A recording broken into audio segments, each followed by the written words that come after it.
This afternoon, my husband casually mentioned that my mom is moving in and instructed me to get all my things out of the room and into the yard before then. I was taken aback, sitting on the couch reading the newspaper, and nearly dropped a plate while doing the dishes in the kitchen. His remark was so unexpected and nonchalant that I was left dumbfounded. Confused, I asked him to clarify. "What do you mean?" He looked at me with a hint of frustration, gripping the newspaper tighter. "Don't you get it? Let me make it simple for you. My mom is moving in. We need the room you're using because she'll need it. So move your stuff to the yard." I was stunned. He had never mentioned this before, and I wished he had at least discussed it with me beforehand. Still, I didn't argue. I just nodded and said, "Okay, I'll move everything out." "Good," he replied. "Make sure you do it quickly. Now you'll have a chance to learn some housekeeping skills for Mom."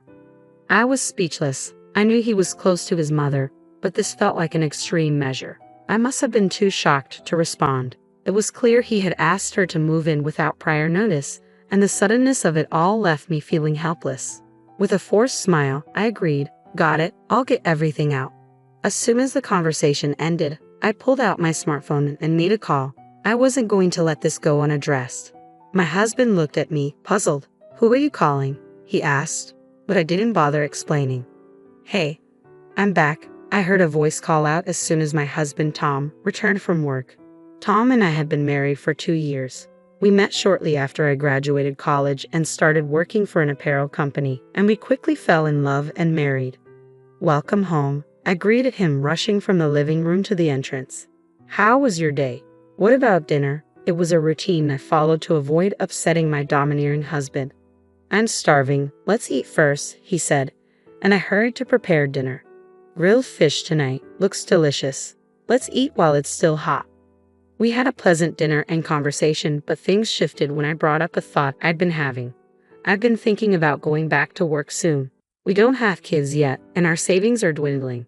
Tom's calm demeanor changed instantly. "Why would you want that?" he asked sharply. "I just think it might help if we increase the household budget a little. That way, I wouldn't need to work," I explained. "Are you saying my income isn't enough?" he snapped.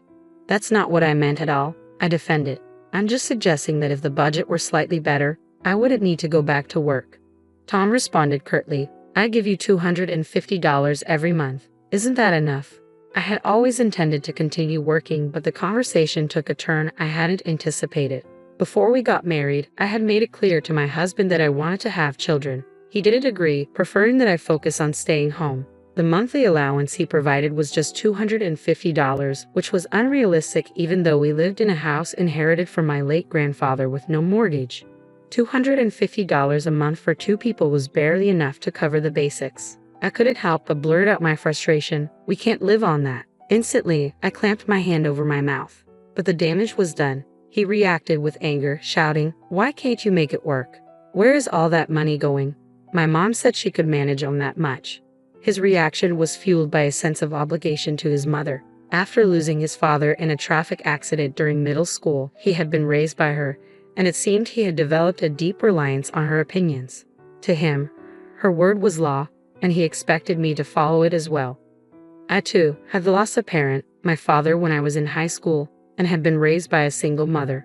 But I knew that not all of her opinions were correct. I felt my appetite vanish as I said, "I'm going to bed," and watched him storm off to his room, leaving his meal untouched. The loud footsteps in the hallway seemed deliberately forceful.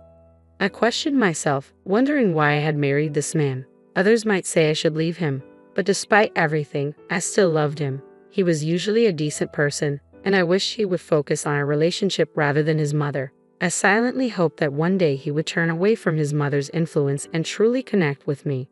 With a heavy heart, I began cleaning up dinner, clinging to a faint hope. A few months later, an incident occurred that would irreparably damage our relationship. At dinner, he suddenly announced, "My mother is coming over next Saturday. Make sure you clean up properly." I was caught off guard and replied, "I haven't seen your mother in a while, so I'm a bit nervous." "She's perfect, so just remember that," he said dismissively. I disliked my mother-in-law, and his casual tone only added to my frustration. I hadn't seen her since our wedding, and her condescending behavior and the dissatisfaction she expressed towards me were unforgettable. I recalled her words when I first visited their home for the wedding introduction. "So, You're the one engaged to my son. You seem quite dull. Are you sure you're suitable to marry him? Back then, I managed to laugh it off, but hearing such a comment directly from her, someone I had just met, left a lasting scar on my heart. I never imagined that such a mother-in-law would come to my house. My husband seemed excited about her visit, cheerfully enjoying dinner while I was overcome with anxiety. My hands were trembling, and I nearly dropped my chopsticks. I was terrified of meeting her, but refusing to meet her would only displease my husband. He soon noticed my unease. Hey, you okay? You look pale. Are you feeling sick? I considered saying no, to refuse the meeting with my mother-in-law, but the words that came out were not what I felt. No, I'm fine really. I'm looking forward to her visit, I lied, not wanting to upset him. He seemed relieved. You're excited too, right? Yeah, I'm excited, I replied, though inside, I was battling my frustration at my own weakness. I forced a smile to avoid his anger and finished dinner. Thanks for the meal. I'm going to take a bath and sleep, I said. Okay, good night. I didn't want to think about the impending visit and went to bed early. Yet when I woke up the next morning, I still felt unsettled. As Saturday approached, my health seemed to deteriorate. I never anticipated that meeting her would affect me so deeply. When the day finally arrived, my husband went to pick up his mother, and I waited nervously at home, having cleaned the house meticulously. The doorbell rang in the quiet room, and I jumped up. She's here, I thought, hurrying to the door. As I opened it, I was greeted with, Yasmin, it's been a while. Yes, it has been a while, I managed to reply. But as soon as I faced my mother-in-law, my heart began to pound, and I could feel a tightness in my chest. I was frozen, standing like a statue, until my husband, who had followed behind, prompted me. What are you doing, Yasmin? If you stand there, my mother can't get in. Please let her in. Oh, sorry, I stammered, snapping back to reality. Please come in. I finally led my mother-in-law inside, my heart racing with anxiety about what she might say. The hallway leading to the living room, though short, felt endless. To my surprise, she didn't make any harsh comments as she followed me into the living room. It was cleaner than I had expected, and I thought, maybe I'll avoid any harsh remarks after all. The conversation that followed was more subdued than I anticipated. About 3 hours into her visit, the topic of my husband came up. You know, she said, I was surprised you asked Tom to give you more for living expenses. I didn't ask for more, I corrected. I just mentioned that I needed a bit extra. There's a difference. Her eyes shifted towards Tom for confirmation. That's not what Tom told me, she said, clearly seeking his support. We had indeed discussed the issue a few months ago, but I had never demanded anything. Really, Mom, it's terrible, Tom interjected. I've been giving her money every month. I can't believe this. His words hit me like a shockwave. Was he trying to curry favor with his mother? Tom says the same, she continued. You don't even have a mortgage. How much are you getting for living expenses? $250 a month, I said. Even you should understand that's not enough. You've managed a household budget and raised children yourself. You know how difficult it is to live on such a small amount. I was confident she would understand, but her reaction was unexpected. $250? You're getting that much and still asking for more? Where is all the money going? Food and daily necessities, I explained. I don't waste money. The utility bills alone are more than $250, so I've been using my savings. But like Tom, my mother-in-law wasn't sympathetic. You could manage with a bit more savings. You need to be more resourceful. Ideally, I'd be there to guide you on the right way. The suggestion was clear. Living with her was out of the question. I responded with a forced smile. Maybe you're right. I'll try to be more resourceful. Tom looked oddly pleased. Mom's saying this, so why not live together? She can teach you how to manage finances. No way, I thought. I can't handle any more stress. I'm already walking on eggshells around Tom, and adding my mother-in-law into the mix would be unbearable. I'd rather not. I clearly expressed my refusal to my husband, but his annoyance was evident. What, you're rejecting my suggestion? That's exactly what's wrong with you. Mom's just trying to be kind. Let's drop this, Mom, he said, turning to her. Talking to her is pointless. Let's go. He stood up, and together with my mother-in-law, they left the living room. Once they were gone, I felt drained and overwhelmed. My husband, a stable salaried worker earning around $2,000 a month, shouldn't find a slight increase in living expenses problematic. Why was he so reluctant? There had to be a reason. Feeling unwell, I decided to take a nap. When I awoke, it was already deep into the night. What time is it? I wondered, seeing that it was past midnight. I must have slept for hours. My husband had returned and was already asleep in the bedroom, perhaps not waking me out of consideration. My body ached from sleeping on the couch, and I realized it was pointless to do anything at this hour. I crawled into bed and closed my eyes again. The next morning, my husband's announcement was unbelievable. "Mom's moving in this afternoon. By then, get all your stuff out in the yard," he said casually while reading the newspaper on the couch. I was in the kitchen doing dishes after breakfast when I accidentally dropped a plate, which shattered loudly. "Move everything out into the yard?" I asked, bewildered. I approached him for clarification. "Huh? What do you mean?" I inquired, confused. He looked at me with irritation, ripping the newspaper tightly. "You don't get it. I'll say it again, slowly for your benefit. My mother is moving into this house. Got it? It's an absurd idea, but you need to understand." My mind struggled to process the situation. He had never mentioned this before. I wished he had discussed it with me. Despite my shock, I listened without arguing. "She needs a spare room," he continued. "That's why we're using your room. If there's stuff in the way, just put it all out in the yard. Lucky you, now you can learn housekeeping from her." I was left speechless.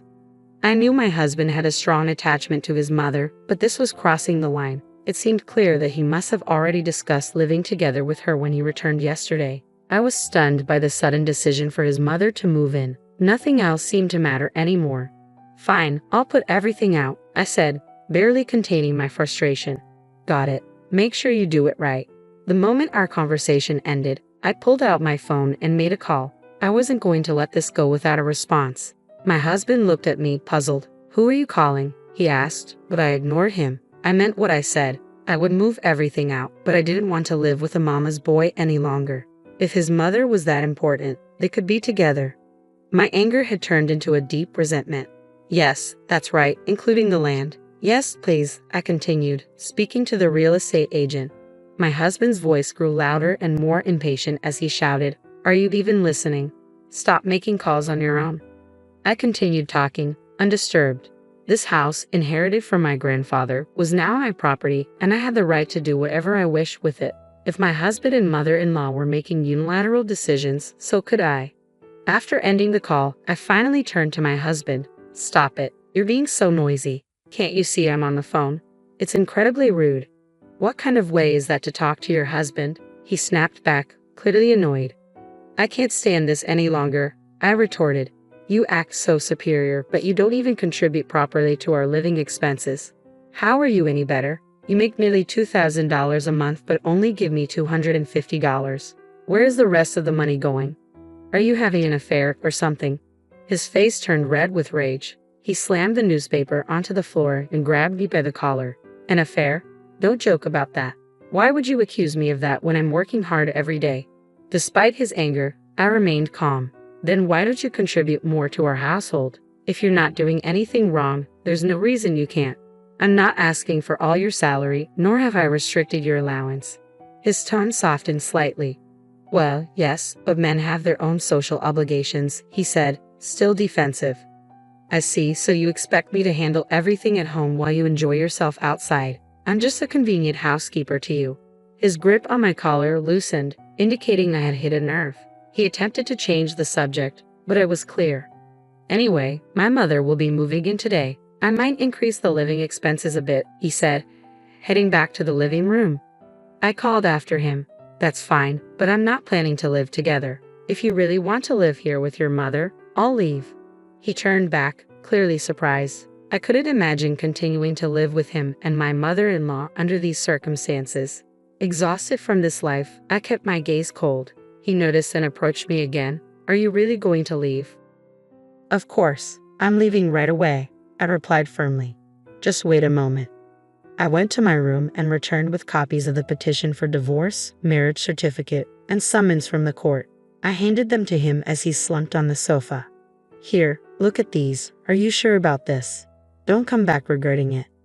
"I have no regrets," I said, my voice steady. "Just read it carefully and respond to the court."